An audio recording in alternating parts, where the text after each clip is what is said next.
it was a great machine. Great machine, but it did lack a little bit of showroom appeal.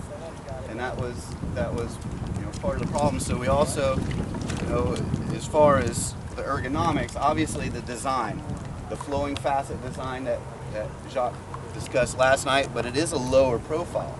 I mean, if you stand back a little bit and look at it, it's a lower unit in general. But as far as some of the ergonomic features, talk about a little broader, saddle area right here, but it's still narrow enough, to be very, very comfortable with your hip position. And then another aspect, again, we're talking about, it really is the ultimate two-passenger. The GTX was before that. And a big reason of it's not just the seat, but it's the actual handle. I mean, it's so simple, but it's a wraparound style handle. It's borrowed philosophies from Ski-Doo as well as the Spider.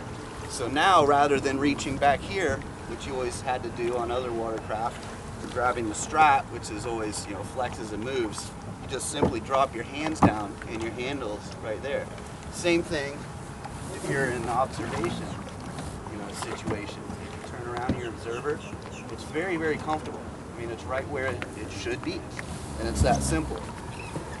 Now the footwells, what we were talking about before, it's angled. It's not severely angled. I mean, you're not going to really notice it, especially sitting down.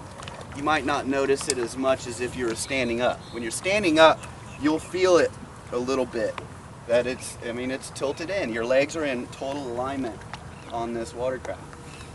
Also, previous watercraft, almost all of the sit-down runabouts, the footwell was flat on the bottom and then flat for your legs on the front. So it was a pretty abrupt angle change. So now you can see my knee's not moving, but my feet and my heels are touching the footwell the whole time. So it's a much more comfortable, natural foot position on the watercraft, wherever you want to be. So those are some of the ergonomic changes, and then obviously the gauge face is very easy to see. All the controls on the handlebars, that's not new, but it is new for the GTI line. So again, you're in more control than you've ever had, because you never have to take your hands off the handlebars ever to control anything. You got your forward, neutral, reverse, all between the ITC and the IBR lever, intelligent throttle control, intelligent brake and reverse, as well as your mode and set buttons depending on which model you're on. You never have to take your hands off the handlebars, so you never lose the sense of situational awareness. So again, ITC, IBR, eye control on every model here on the beach today. So that's